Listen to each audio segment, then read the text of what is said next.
Je vois personne parler du match de Ronald Araujo. Pourquoi vous parlez pas de Ronald?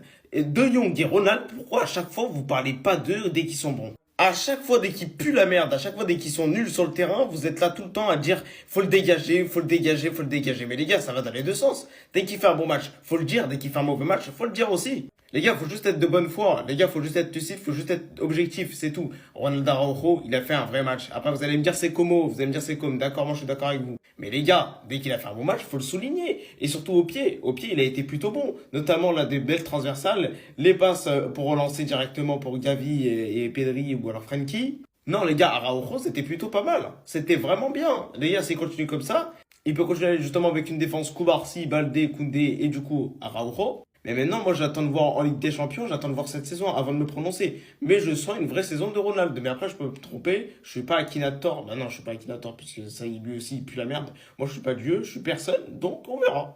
Je sais que personne va le faire. Je sais que personne va parler de lui. Je sais qu'aujourd'hui, il y a que moi et son agent qui croyons encore à Araujo. Score final, 5-0. Zéro but encaissé. Je vous le dis, je l'ai vu. Araujo a compris et assimilé le piège du hors-jeu. Je vous le dis, je l'ai vu. La doublette titulaire cette saison sera Araujo Koubarsi.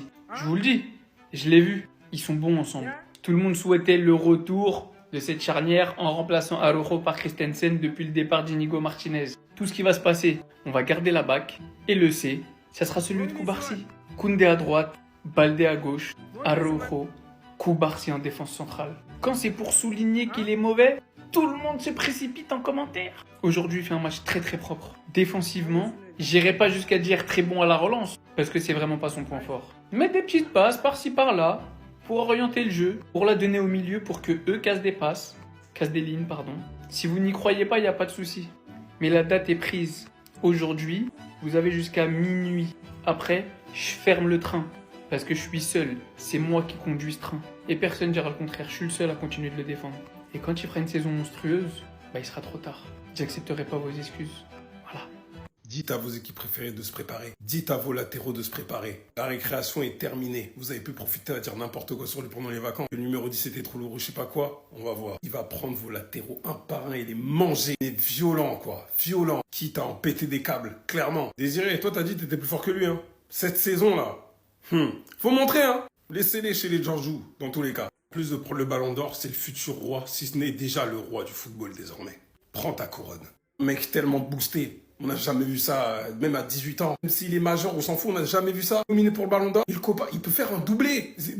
Wesh. Et là, en plus, tu lui rajoutes la finition, mais ça va être le jour ultime. Qu'est-ce que vous allez pas dire? En fait, qu'est-ce que vous allez dire pour le décrédibiliser? Qu'est-ce que ce... Le mec a le coach parfait pour le développer. C'est fini pour vous. C'est fini. Les gars, c'est fini.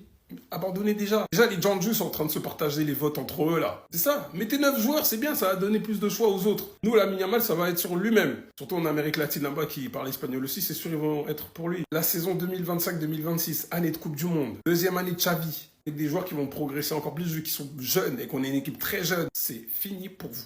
C'est terminé. Fermin Lopez, les gars, ce joueur, il est tellement spécial. Déjà que les 2 dernières saisons, tu ne sais pas comment il fait à chaque fois, mais il se retrouve toujours dans les bons coups. Et j'espère vraiment que la 3e saison sera la bonne et qu'il aura le respect qu'il mérite. Qu'il aura le temps de jeu, les minutes qu'il mérite. Parce qu'il arrive aujourd'hui, but du pied gauche, but du pied droit. La frappe que Fermin Lopez a, les gars, on n'en parle pas assez. À partir du moment où son premier but, c'était un banger contre Madrid en match amical, fallait s'y entendre. Et encore heureux que Hansi Flick était contre le fait qu'il porte. Car c'est grave à quel point ce joueur, il est sous-coté. Sachant que c'est un joueur à qui il manque de la maturité, donc à son plein potentiel, les gars, il pourrait être exceptionnel. Et c'est pas pour autant, les gars, qu'il faut enterrer Dani Olmo. On peut avoir une préférence pour l'un ou pour l'autre, mais Dani Olmo n'est en aucun cas à négliger. Parce que je vous jure, même Pedri, il l'a dit récemment, s'il y a bien un joueur qui va nous surprendre la prochaine saison, cette saison, ça va être Dani Olmo. Comment les joueurs espagnols parlent de Dani Olmo, les gars, ça doit être un monstre à l'entraînement. Et de toute façon, son plan potentiel, on le connaît très bien, on l'a vu à l'Euro. C'est clairement un joueur qui est capable de te changer un match à lui tout seul, sur un contrôle. Enfin bref, comme je vous le dis, depuis un bon petit moment, la concurrence à ce poste va être incroyable. J'espère juste que Dani Olmo va être épargné par les blessures, et vous verrez par vous-même que peu importe qui commence titulaire, il fera du sale, ça j'en suis sûr.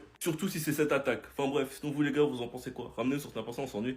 5-0 et vous voyez toujours pas le problème. Non, parce que moi, il y a quelques jours, on m'avait dit que c'était la tournée, c'était la pré-saison contre des équipes faibles. Como, l'une des équipes en Serie A qui a terminé le championnat avec l'un des meilleurs états de forme. Leur pré-saison, digne d'un carnage. 4 sur 4, 4 victoires sur 4. Que ça soit Lille, Betis, Ajax, Al Ahly, à base de 3 buts. Pas un seul ce soir contre le Barça. Et ils se prennent par la même occasion 5 buts. Comme si rien n'avait changé de la saison dernière. Quand ils enchaînaient en championnat, 7 buts par-ci, 6 buts par-là. C'est affolant à quel point le danger vient de partout. Quand c'est pas l'un qui fait la diff, c'est un autre qui sort de nulle part, qui retrouve un niveau stratosphérique. Même quand il est pas à son maximum, il arrive à faire la différence, à être décisif. J'ai l'impression de voir des adversaires humiliés à tous les matchs du Barça depuis la dernière saison. C'est les mêmes et ils viennent de recevoir des renforts. Franchement, arrêtez de prendre ça à la légère, je vous dis les gars. Ne vous dites pas que c'est que des matchs amicaux ou je ne sais quoi, parce que c'est un minimum représentatif en fait. Les buts que vous voyez, le nombre de buts qu'ils inscrivent, c'est des chiffres réels. Et croyez-moi que par plaisir, aucune équipe voudrait prendre 5-0 aujourd'hui. C'est juste que c'est le Barça, c'est juste qu'ils sont beaucoup trop forts ces derniers temps. Les gars, ça vous rappelle pas quelqu'un? Alex Vaillé aujourd'hui, il a pris tarif. Mais je crois que Lamine Yamal, il l'a confondu avec Di Marco. Hein. Lamine, il est trop terrible. Marquage à 2 comme ça, il vient se les faire devant tout le monde. Là, il les a traumatisés. Déjà, quand marquage à 2, tu peux rien faire. Alors tout seul, qu'est-ce que tu veux faire contre lui en 1 contre 1? La séquence où Lamine Yamal, il est face à 2 joueurs de com, il y a personne qui veut le jeter par peur de se manger un petit peu. Même comme ça, Lamine Yamal, il passe. Même comme ça, il passe. Sans parler de sa qualité de finisseur. On sait qu'avant, c'était un problème. Maintenant, c'est du one shot. Il marque tout le temps, ce petit. Firmine, très très gros match. Doublé. Quelle première mi-temps. D'abord, son pressing que je tiens à souligner. Tant qu'il n'a pas récupéré le ballon, il ne lâche pas sa course. En plus de ça, il met 2 bangers, dont un qui va en pleine lucarne. Et aussi au départ de l'action, sur le but de Rafinha, cette passe en 1 sur Rashford qui va le décaler pour le but de Rafinha. Olmo, fais attention mec.